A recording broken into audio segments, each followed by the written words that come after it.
On this episode of Locked On Grizzlies, we are talking Vince Williams Jr. He's come so far and yet still has so far to go. We'll talk about where he can grow his game. The arrival of an NBA Hall of Famer, one of the best to ever do it, son, in Memphis, Tennessee. You like how I did that to Michael? And we will lead off this episode. It is trade season. Pascal Siakam might be on the move to the Indiana Pacers. What kind of trade should the Grizzlies be looking for as the trade deadline approaches in the next few weeks? That and more on this episode of Locked On Grizzlies. Let's lock in. You are Locked On Grizzlies, your daily Memphis Grizzlies podcast. Part of the Locked On Podcast Network, your team every day.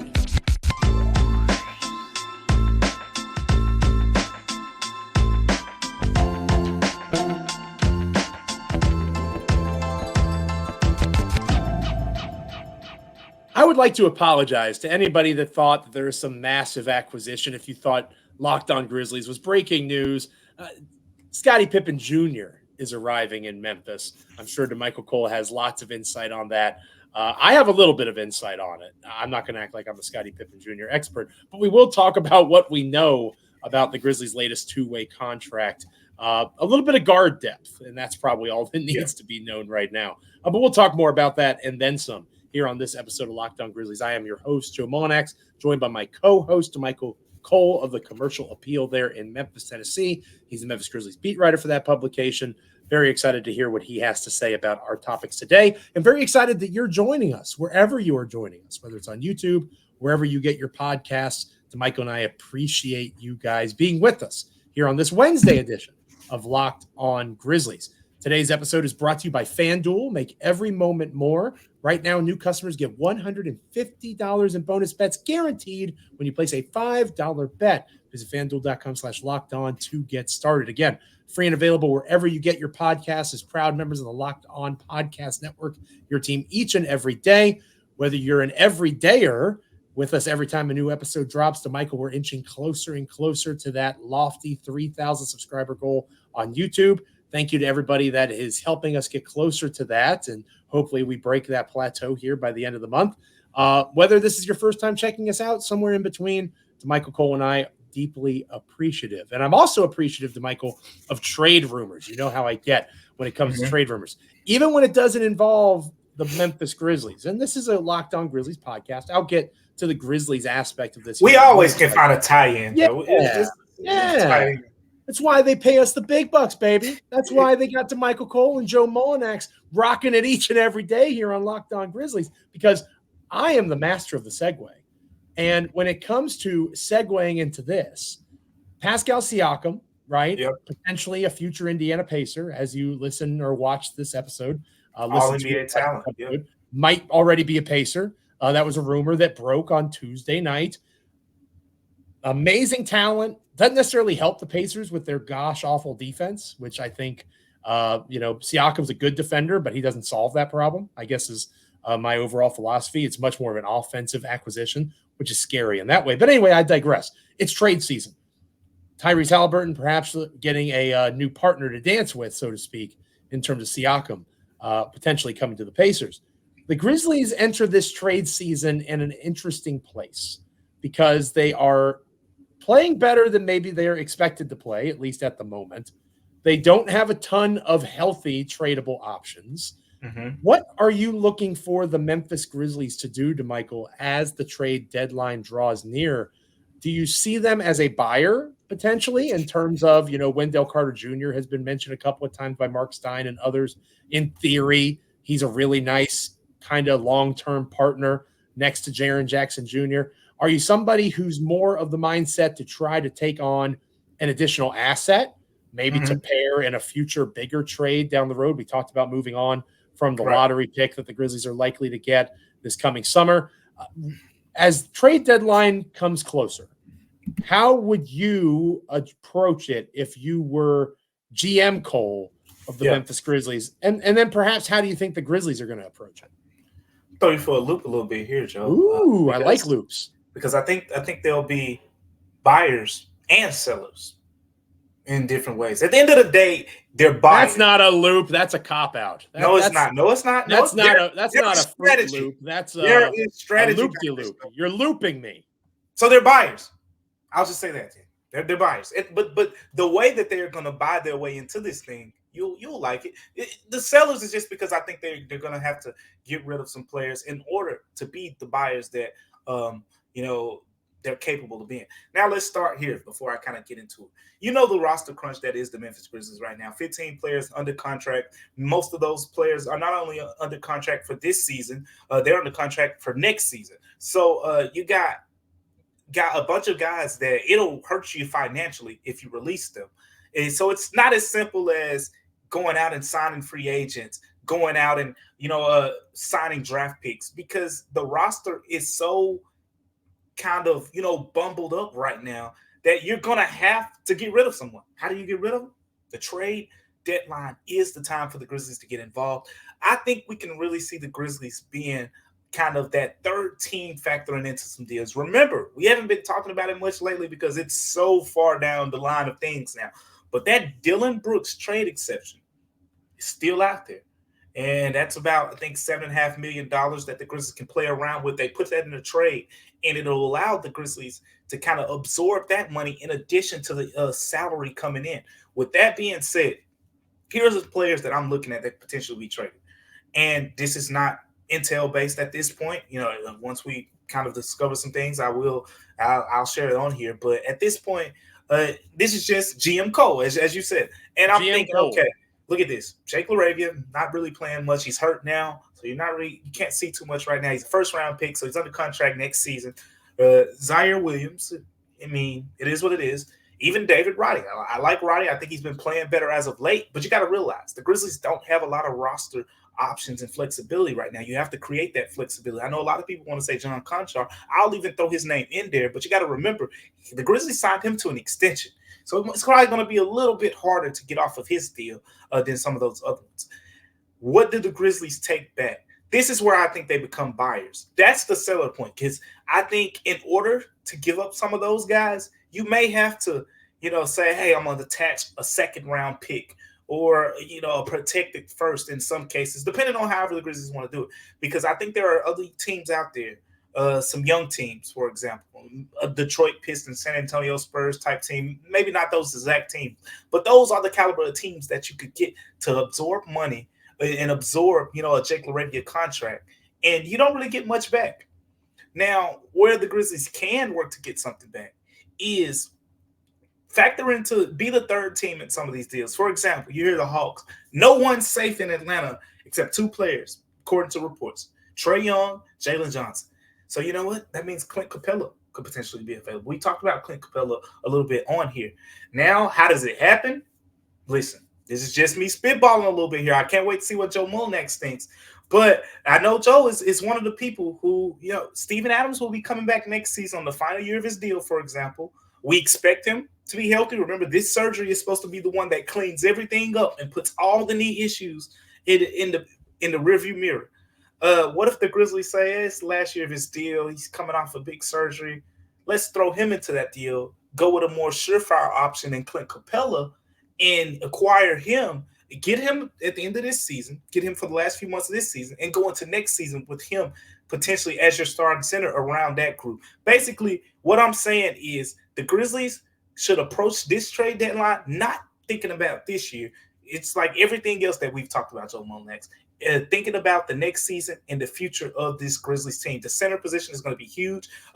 Personally, again, I'm 100% fine with the Grizzlies going with Steven Adams into next season. I think Steven Adams is a great option. But it would not be surprising to me to see the Grizzlies, go out and pursue. You mentioned Wendell Carter. I don't think he's an upgrade personally, but it would not surprise me to see them pursue that type of player, Clint Capella, and kind of just be that third team that factors into one of those deals. But at the end of the day, nothing happens until you kind of can move some of these younger players. It starts there.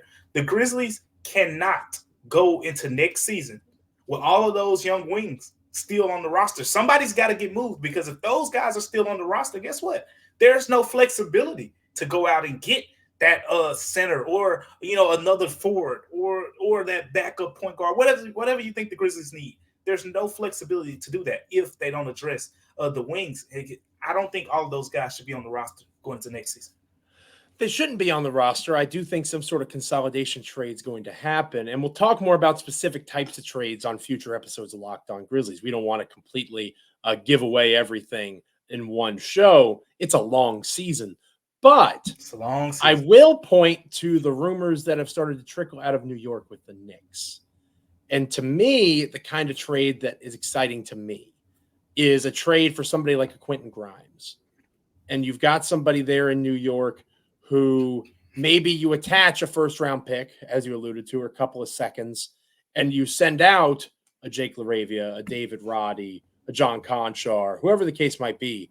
And it's a similar player in terms of position, right? But it's a higher quality player. It's a player that you go into next season, similar time frame and timeline to the core that's already in place. You go into next season saying, okay, this guy we know can be a reserve guard that can score off the bench, right?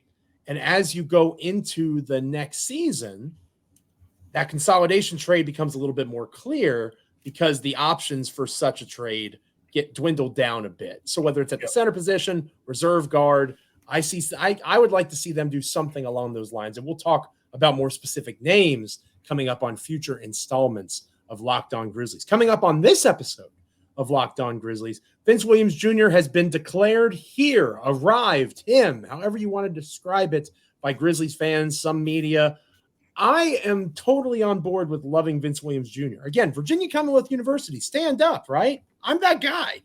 But I think we maybe could pump our brakes a little bit. There's something that Vince Williams Jr., in fairness to him, has no control over that he could improve upon as the season goes on. And we're going to talk about that next here on Locked On Grizzlies as the opportunity presents itself. But first, this episode of Locked On Grizzlies is brought to you by eBay Motors. Passion, drive, patience. What brings home the winning trophy is also what keeps your ride or die vehicle alive. eBay Motors has everything you need to maintain your vehicle and level it up to peak performance. From superchargers, roof racks, exhaust kits, LED headlights, and so much more. Whether you're into speed, power, or style, eBay Motors has got you covered. With over 122 million parts for your number one whip, you will always find exactly what you're looking for. And with the eBay Guaranteed Fit, your part is guaranteed to fit your ride each and every time, or your money back. With eBay Motors, you're burning rubber, not cash. With all the parts you need at the prices you want, it's easy to turn your car into the real MVP and bring home a win. Keep your car alive at ebaymotors.com. Eligible items only. Exclusions apply. eBay Guaranteed Fit only available to United States customers. When we come back here on Locked On Grizzlies, we're talking how Vince Williams Jr. can improve at something that he hasn't had a chance to improve at yet. Stick with us on Locked On Grizzlies. Welcome back to Locked On Grizzlies. I am Joe Mullinax, joined by my co-host Damichael Cole of the Commercial Appeal there in Memphis, Tennessee. We talked about the type of Grizzlies trades we want to see, being buyers while also not overly buying, maybe is a fair way to put it, or not being an overly aggressive seller, right? They can let things come to them is one of the beauties of their current situation. Another beauty of their current situation, Damichael Cole, is the fact that they've got a guy like Vince Williams Jr., who we can continue to see blossom in this new world that is him being a member of the Grizzlies core moving forward. But again, I've seen Grizzlies media members, so it's not just fans, it's not just Twitter spaces, people going crazy for Gigi Jackson. I've seen media members, I've seen folks that have been following this team a long time talk about how Vince Williams Jr. is here, he's arrived, this is a guy that we've been looking for. I hope all that's true. But here is where I stand on Vince Williams Jr. in terms of everything that we've seen. He's a tremendously hardworking player. You did a great piece on him in the Commercial Appeal. For people that haven't checked it out yet, make sure you're going and reading it. I just want us to pump the brakes and understand that Vince Williams Jr. is about to be asked to do something that he's never been asked to do before. Here is the schedule for the Memphis Grizzlies for the remainder of January, okay? Yeah. They have a game. And I'm not even going to name the team. I'm just going to say games. January 18th, 20th, 22nd, 24th, 26th, 28th, 29th. Quick math work there, Damichael. Over the last 13 days of the month of January, they play 7 games. So that means they have a game every other night. And then in one case, at the end of the month, they have a back-to-back at Indiana, and then at home against the Sacramento Kings. All right. So what's the point I'm trying to make? Vince Williams Jr. has played well in the role that he was assigned. He is about to be asked to be more at the NBA level. And you could argue, if you watched him at college, more than he was ever asked to be at VCU for a NBA basketball team. I want to see him consistently do it. And as I alluded to earlier in the show, he hasn't had the chance to do it. So it's not even necessarily his fault. I just want to see a larger sample size before we proclaim that he is something that he may or may not be in terms of being a value contract, which is true already, but how much of a value, what he can be expected to be next season. It kind of feels like Ja Morant in his rookie season, like playing 20, 30, 40 games, being proclaimed the best Grizzlies point guard in history. Mike Conley still existed, right? Now, Ja Morant has earned that over the last several years. I think that's fair to say. But I feel like we're rushing into this a little bit, Michael. Do you agree with me or disagree with me? I mean, I don't think it's a rush here because, like, I don't think anyone's expecting Vince Williams to be, a superstar. He fits the role of what the Grizzlies need very well. Joe, this is one I'm going to disagree with you a little bit here because I don't think that people are overreacting to what we've seen from Vince Williams Jr. You look at the way the season's played out, it's been nasty. I mean, the Grizzlies are one of the worst record teams in the Western Conference, and out of nowhere comes this second-round pick to kind of give you some hope that he can be paired with the stars, going forward. And to add on to it, where can Vince Williams grow from here? The one thing I definitely agree with you 100% on is the consistency standpoint. You want to see him consistently stack good performances together. The defense, I think, has been very consistent. Offensively, he's made some threes in the last few games, 2 or 3 games. But before that, he went through a stretch. I think at one point he made like 6 or 35 three-pointers. So he's kind of went through, a rough spell, but he's gotten back to making threes. So you want to kind of see that level out a little bit, as time goes on. But I like what we've seen from Vince Williams Jr. And going back to the point that I've been making, when he gets on the floor with Ja Morant, Desmond Bane, Jaren Jackson Jr., and potentially a Steven Adams or Marcus Smart or whatever the case may be, he's not going to have to do too much. Like, the ball's going to be in Ja's hands, or it's going to be in Des' hands. It may be in Jaren's hands. And outside of that, they're not going to go out there and ask him like they're doing right now to run pick and rolls or to grab the rebound and kind of start the offense and initiate the offense. That's what he's having to do. Now, it's going to make him a better player, and it's going to make the Grizzlies a better all-around team. I still want to see him grow in those areas. Remember, I've said it as much as anyone. Playmaking is the weakness. It's the weakness of his game. He's very heavy on his left hand. You hardly see him go right, attacking the basket. He's left hand dominant, and teams are figuring that out. They will continue to figure that out, and that's why a lot of his shots you see it's 3-pointers or it's left hand dribble drives. That's the thing. But Vince Williams said something, Joe, the other day after the game, after they beat the Warriors, that really stood out to me. One of the best quotes of the night, and he was kind of asked about this opportunity. I think I asked him, just like, yeah, I did. I asked him, like, what does this opportunity kind of mean to you? Like, you're getting an expanded role that you pretty much just touched on, Joe. And listen to what he said. He said, it means a lot. This was the big part right here. Being able to go out there and make mistakes and knowing that we're going to learn from them while in the game, not having to look over our shoulders at the moment. The guys are going to come back, and we'll see how that's going to work out then. But honestly, I feel even with the last game, we're moving the ball a lot. Everybody got a lot of touches. People can't really guard us if we're moving the ball, getting downhill. That stands out to me because at the end of the day, you want your players playing with confidence. And a big part of confidence in basketball, it's different in every sport. But in basketball, a big part of confidence is when you make that mistake, because you make so many mistakes in basketball. The game moves so fast. You literally let a guy go past you on defense, or you take a shot that's not within the flow of the offense. You make that one mistake. You don't want to be thinking, man, I'm about to come out of the game. I just messed up. That was my opportunity. And that happens a lot with basketball players. But Vince Williams basically just said, there's no job to go pull off the bench right now. There's no Dez to go pull off the bench. Coach, you're stuck with me. You got to play me right now. And he's letting Taylor Jenkins, he's letting them play through the mistakes. That's where I think Vince Williams can grow. Mistakes are okay right now. It's kind of like summer league in a way. You know, make the mistakes. You want to see the playmaking area of his game improve. If he becomes, he doesn't have to be anything great as a playmaker, because when he shares the floor with those other guys, he just has to be able to drive to the right a little bit more, drive to the left, kick the proper passes out to Desmond Bain, Jaren Jackson Jr., John Morant, etc. And he's going to be the perfect role player for this team. I want to stress before I get yelled at on YouTube and elsewhere, I like Vince Williams Jr. I know you do. I don't think it was a mistake to sign him in any way, shape, or form. I think it was a great contract. I think we brought up Lou Dort when the extension was signed. How Vince Williams Jr. is likely to be that type of contract, one of the best values in the NBA. Herb Jones is another great example. I'm very much of that thought process. I just want to see it happen over an extended period of time before we make that proclamation. That's all. I don't want to super sim. I want to watch these things occur. And again, as I've said numerous times, it's not his fault, right? Like, this isn't something, he can't create something that hasn't happened yet, right? We're not doing a time heist like in the Avengers movies. That's not a possibility here.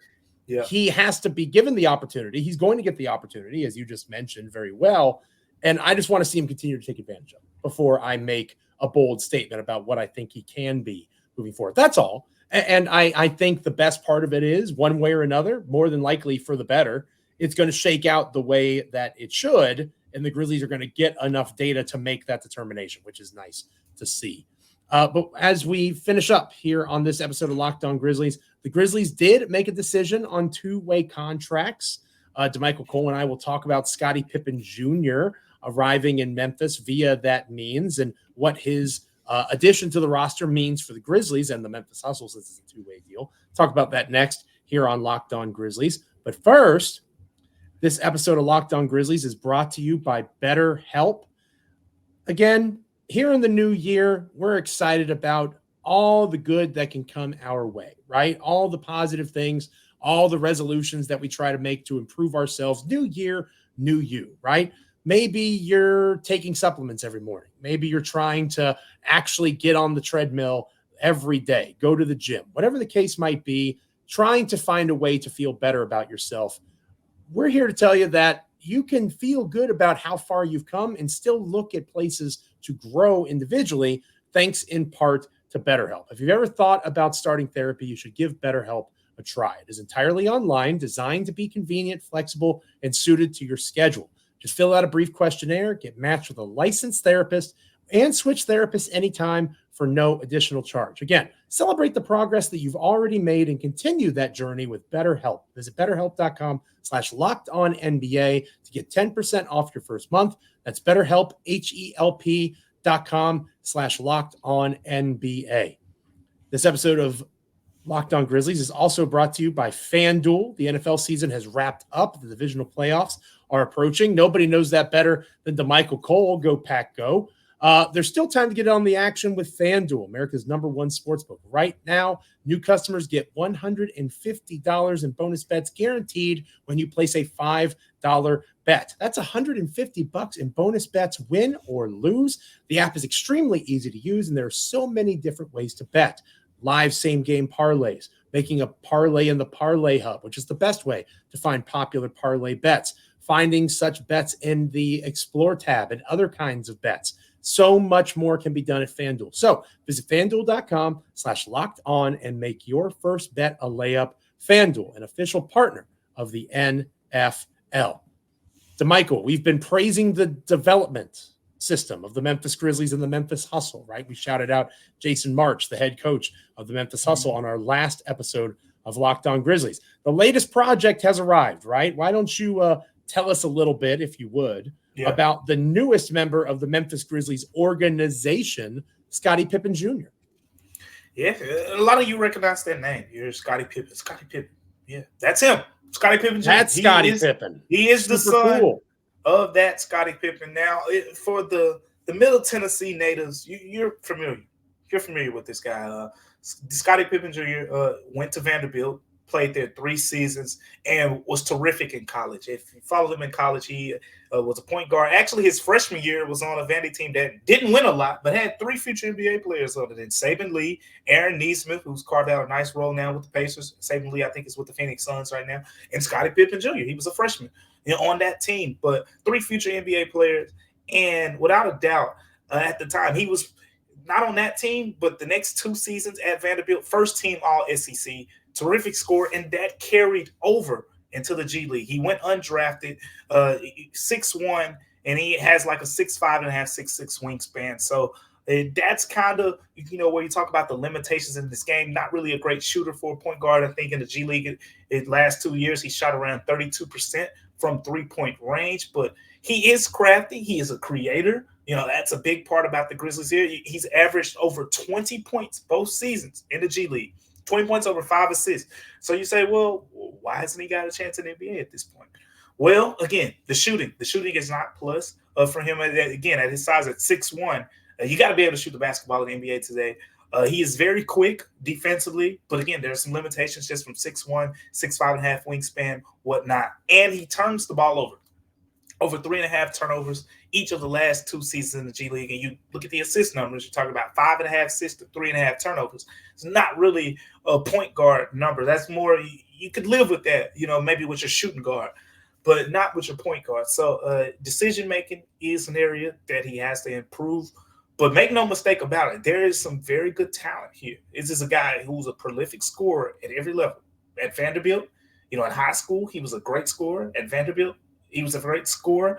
And with the South Bay Lakers in the G League, he has averaged over 20 points per game in each of the last 2 seasons. So here's the thing. I think the Grizzlies, with this move, they added another guy who can create, not just for himself, for his teammates. The turnover thing, I think it'll be marginalized a little bit because, with the way the Grizzlies like to play, he's not going to be very ball dominant here. He's not going to come here and run, James Harden pick and rolls. Like the Grizzlies get up and down. Whoever grabs the rebound, and the way the team is right now, it's going to be featured around the other guys. It's going to be featured around Vince Williams, David Roddy, Zaire Williams, Gigi Jackson, all those guys get an opportunity. He's going to be a filling option. So we'll see, what his long-term role is here, because I think, again, the Grizzlies still have, a couple draft picks in the offseason coming up, and more than likely, those players are going to have to be on 2-way contracts at some point. Jacob Gilliard's status, is in question going forward as we break that down. But Scottie Pippen Jr., I like the move just from the fact that you're getting a guy who's proven at every single level he's played basketball, scored at basketball. The playmaking part of it, he's decent. I think he's not great. I think Jacob Gilliard is a better playmaker if you want to compare the two-way point guards that you have. But what he gives you that Jacob Gilliard doesn't is that ability to get in the lane at 6'1.5", use that athleticism. He can finish. He has a nice pull-up jumper, and he can score in a bunch of different ways. So when he gets on the floor, expect buckets, expect points, expect someone who can be instant offense for this team off the bench. I'm excited to see what type of role he brings to the Grizzlies. And especially for somebody that is not a prolific shooter, to average over 20 points a game the last 2 seasons in the G League, that's impressive. And it tells me that he has a skill set that will fit with the Grizzlies if they need him, right? Because I do think that's important to point out too. They have Jacob Gilliard, but you also have to keep in mind that, Derrick Rose should return at some point, right? Maybe we can get an update on Derrick Rose on our next episode of Locked On Grizzlies. You've got John Morant, Marcus Smart, and Desmond Bane, who are not returning anytime soon. They're out until, Morant the rest of the season, but Bane and Smart, ideally they're back, end of February, early March, something along those lines. So you've got somebody who can play within your system in terms of getting downhill, getting to the bucket. Can he create for others, find the open shooter? That's where things might get a little bit fishy, a little bit messy at the NBA level. But he has physical tools in place. And as you mentioned, for the Grizzlies to compete in these games moving forward, they're going to have to be able to defend. And I think Scottie Pippen Jr., not just because of his name, but he has the physical acumen, the length at the point guard position. He's going to be able to do that to the extent necessary and the extent you would expect from a two-way deal. So you're exactly right that they're going to have some tough decisions to make down the road. Maybe not Scottie Pippen Jr. per se, but Jacob Gilyard has done good things. Lots of players have played well, and they're not all going to be on this roster when training camp opens in September of later this year. Lots of interesting calls to make, but there's plenty of time to discuss that in the offseason on Locked On Grizzlies. For now, shout out to Scottie Pippen Jr. Welcome to Memphis, and maybe Scottie Pippen Sr. will show up for a game or two in FedEx Forum. Now that Scottie Pippen Jr. is a Memphis Grizzlies / Hustle player, at least for now. Thank you guys so much for checking out Locked On Grizzlies, wherever you are checking it out, whether it's on YouTube, anywhere you get podcasts, Apple, Spotify, whatever. It is greatly appreciated. Like, comment, rate, review, subscribe, all those fun things. Become an everydayer if you haven't already done so. Join us each and every time an episode of Locked On Grizzlies goes live. Damichael appreciates it, as do I. The next time we're together, Damichael, we could continue our conversation about where players can grow, right? We talked about Vince Williams Jr. a little bit earlier in the show. Maybe we can target another young player that's going to get a lot of opportunity and what we hope to see from that opportunity for them. Maybe we can continue to elaborate on where Memphis goes from here. And then, of course, they have a game on Thursday against the Minnesota Timberwolves. So lots of different things that we can cover going into our next edition of the podcast. Definitely sounds good. And I mean, you know, this game coming up against the Timberwolves is going to be an interesting one, and we'll dive into it. You know, I think, you know, with the way the Grizzlies are playing right now, they're really hustling. Like we talked about it yesterday. Like that's the identity of this team right now. They're playing hard. You're not really like when Marcus Smart got on the team earlier this year. You know, it stood out, right? He was talking about playing with more energy. That doesn't seem like that's going to be kind of a thing, you know, for the rest of the season. And you get to see some more G.G. Jackson. Back-to-back 20-point games. Can he make it 3 against one of the best defenses in the NBA? I mean, it's going to be fun. It's going to be fun to see, and it's going to be the start of a stretch. We can talk more about this as well. I mentioned how January closes out for the Grizzlies. They're in a different city for each and every game. They only have one home game in this upcoming stretch. Two home games, but they're not in a row.